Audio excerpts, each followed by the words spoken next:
Adjunct Professor Moran, Macroeconomics 111.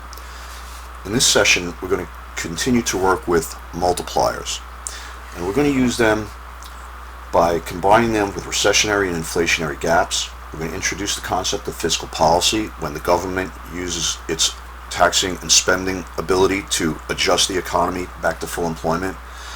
We're going to show the full schedule now that we've added back government spending and imports and exports. We're going to talk about the leakages and injections that result as a consequence.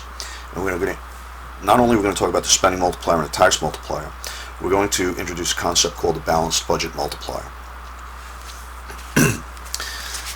As discussed in a prior session, we have something called a recessionary gap.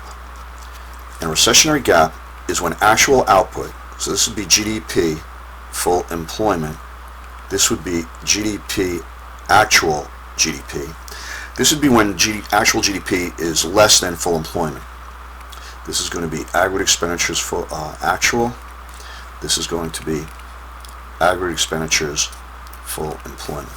This column, this row, this is aggregate expenditures. Think of this as buying, society's output, an expense. GDP on this axis, think of this as making, which is output, and income. All three measures of gross domestic product are now on the graph. We want to compare. What's going to happen is we're going to be at an equilibrium that is not desirable. The government's going to knock us out of that equilibrium by changing spending, which we're going to solve for with the multipliers. Then there's going to be a disequilibrium. And what we need to know to see the invisible hand, how the invisible hand will take over after the government prompts us out of an equilibrium. To see the motivation, you have to decide whether buying is greater than making or making is greater than buying. And how you decide that is which side of the 45-degree reference line your disequilibrium is on. Okay. Now, let's introduce the government and imports and exports. When we introduce government, there's a leakage from taxes. So just because you earn 470 doesn't mean you get to consume 470 because you have to pay the government taxes of 20. So 470 minus 20 is 450. If GDP and national income and personal income rises to 490, minus 20 is 470. If income rises to 510, minus 20 of taxes, disposable income is 490. This is called a lump sum tax, a somewhat unrealistic assumption, a simplifying assumption, because in reality the United States has a progressive income tax. The more money you make, the higher percentage of income you should pay. Now, another variable we introduced in this discussion, now that we've added G and XN back, is net exports. We're going to assume that exports are an injection. It's an amount of money that we get over and above, but we have a leakage of 10. So 10 extra income is coming into our economy, but 10 is leaking out because we're buying imports, and so we have balanced trade. The government leakage as a result of taxes of 20 will be plugged by the government spending of 20. So again, the only leakage we can potentially have here is with savings. And at equilibrium, savings will be equal to business spending. So you take your savings to the bank and deposit it. That leaks out of the expense stream. But businesses at equilibrium come and borrow that money, and the leak is plugged. Okay, so now let's look at a recessionary gap. Later we'll look at an inflationary gap. Let's say our actual GDP is 490, and our full employment GDP is 510. Okay. This would be 490 because it's off the 45-degree reference line. This is 510 because it's off the 45-degree reference line. We need GDP to change by 20. 510 minus 490, 20. How much does government spending have to change to knock us out of an equilibrium, to have the private sector take over and get us back to a new equilibrium representing full employment? Well, we'll need the multipliers for this. So the marginal pension consume, which is equal to the change in consumption divided by the change in disposable income. So consumption, when income changes by 20, and it's going to change by a constant amount. You can use either total personal income or you can use disposable income. When income changes by 20, consumption is changing by 15. So when consumption is changing by 15 when income changes by 20. And that equals a marginal propensity to consume of 0.75. The marginal propensity to save, savings is changing by 5 every time income is changing by 20. 0.25, marginal propensity to save. The marginal propensity to save and the marginal propensity to consume have to equal 1. Marginal for change, propensity for likely, consume. How likely are you to consume an extra dollar? How likely are you to save an extra dollar? This change, in this example, is going to come as a result of the government changing spending, which will then cause income to change, because more people will get hired. And then when income changes, consumption and savings will change. Okay. Now, the multiplier is 1 over the marginal propensity to save. So 1 over 0.25 equals 4. The multiplier will be 4. The formulas are change in government's gross domestic product, which we want to change by 20, equals the change in aggregate expenditures, which we're trying to solve for. In this case, it's CIG-GXN. The one that's going to cause the initial change will be change in government, times the spending multiplier of 4. Solving for this, we know that the change in spending has to be 5. 20 divided by 4. If the government increases spending from 490, because this is an equilibrium point, spending from 490, and CIG-GXN now equals 495,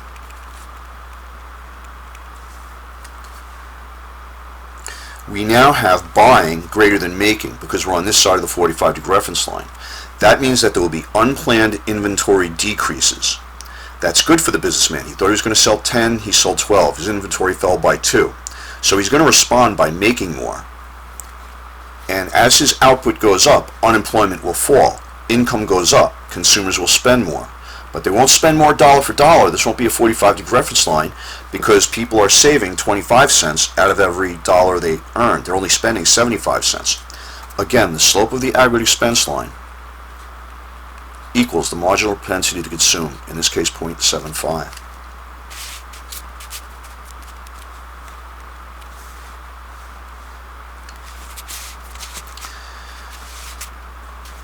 Alright, so now what is the change in taxes that's going to result? Well, if we wanted to do this instead of changing government spending to restore the economy to full employment, we could do it with a change in taxes. So the change in GDP would still be 20. We want to solve for the change in taxes. The tax multiplier is a negative 3. This is going to be, the formula for this is change, a negative marginal propensity to consume divided by the marginal propensity to save gives you a negative 3. So, change in GDP of 20, the multiplier is 3, we solve for this, and we get 6.7. It will require a tax cut of 6.7 to generate a change of output of 20, but it only took a change in government spending of 5. That's because a change in government spending immediately counts as a full amount of GDP changed. Right? The government buys warplanes, that's output.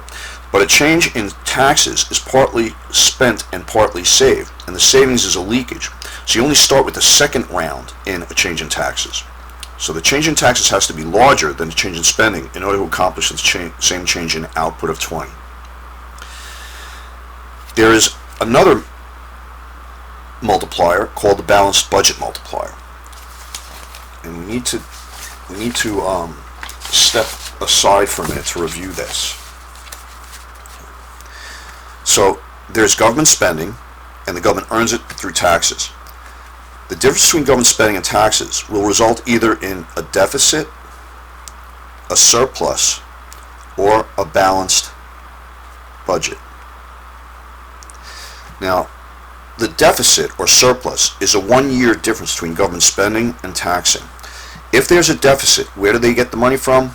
They borrow it. This is what's known as the public debt. The government spends 100 and taxes 110. You have a surplus of 10. The government spends 100 and taxes 90. you have a deficit of 10. You can borrow that and have a debt of 10. The next year, the government spends 120 and taxes 100. You have a deficit of 20 and now a debt of 30. So the debt is an accumulation of prior year deficits. The deficit is a 1-year difference between spending and taxes. If the government spends 100 and taxes 100, the budget is said to be balanced. There are some people who feel the government is irresponsible when it comes to spending and constantly runs deficits. And some people would like to pass a balanced budget amendment requiring the government to only spend how much it takes in taxes to avoid deficits and public debt. The problem with that is it will handcuff the government's ability to manage the economy, because to stimulate the economy, you can increase government spending.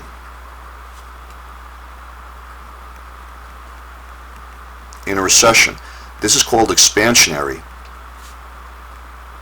fiscal policy. You can also reduce taxes. But if you do that, you'd end up with 110 and 90 from this example, which means that in order to fight a recession, the government has to run deficits, which most mainstream economists consider okay in the short run.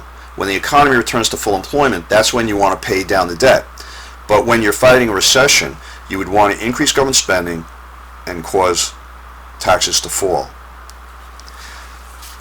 Conversely, if there's inflation, you want contractionary policy. You want GDP to fall. Contractionary fiscal policy. From 100, you would want government spending to fall to 90 and maybe taxes to rise to 110. That would result in a surplus of 20. If the government can't run these deficits and surpluses, then they can't use fiscal policy to fight bad economic conditions, undesirable ones, and help return the economy to full employment. So, what happens if a balanced budget amendment is passed? What is the balanced budget multiplier?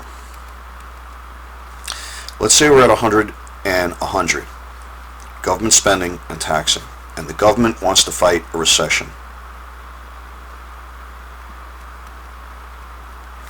The government could increase spending by 110, but they'd have to increase taxes to 110. This would be expansionary, but this would be contractionary. They would be working against each other. The government's trying to fight a recession, and they're increasing spending, which will expand GDP, but this will contract GDP. Will they offset each other completely? And the answer is no. That's because if the marginal propensity to consume equals 0.75, the marginal propensity to save equals 0.25. The spending multiplier is 1 over the marginal propensity to save of 0.25. The tax multiplier is a negative marginal propensity to consume over marginal propensity to save.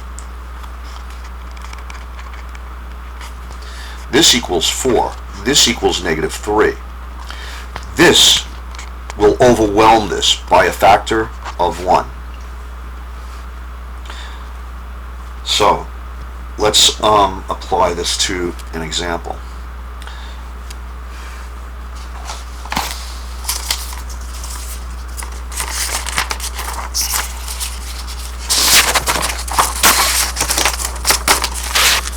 Let's say we need GDP to change by 20.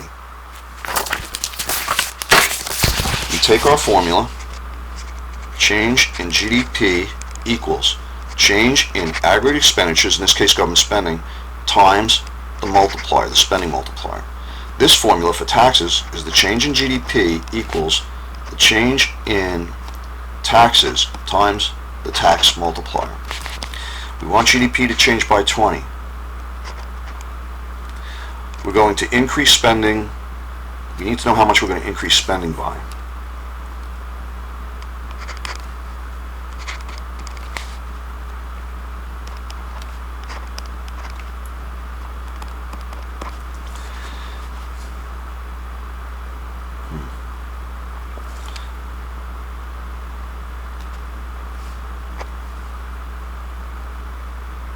I see what's okay. So if we increase government spending by 20, we have to reduce taxes by 20.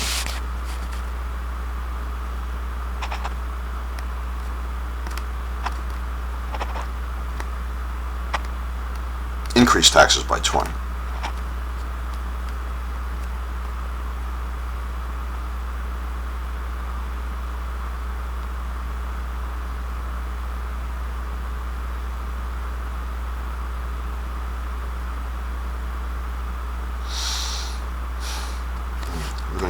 We increase spending by 5. Okay, if we need to increase government spending by 5, that requires us, as part of a balanced budget amendment, to increase taxes by 5.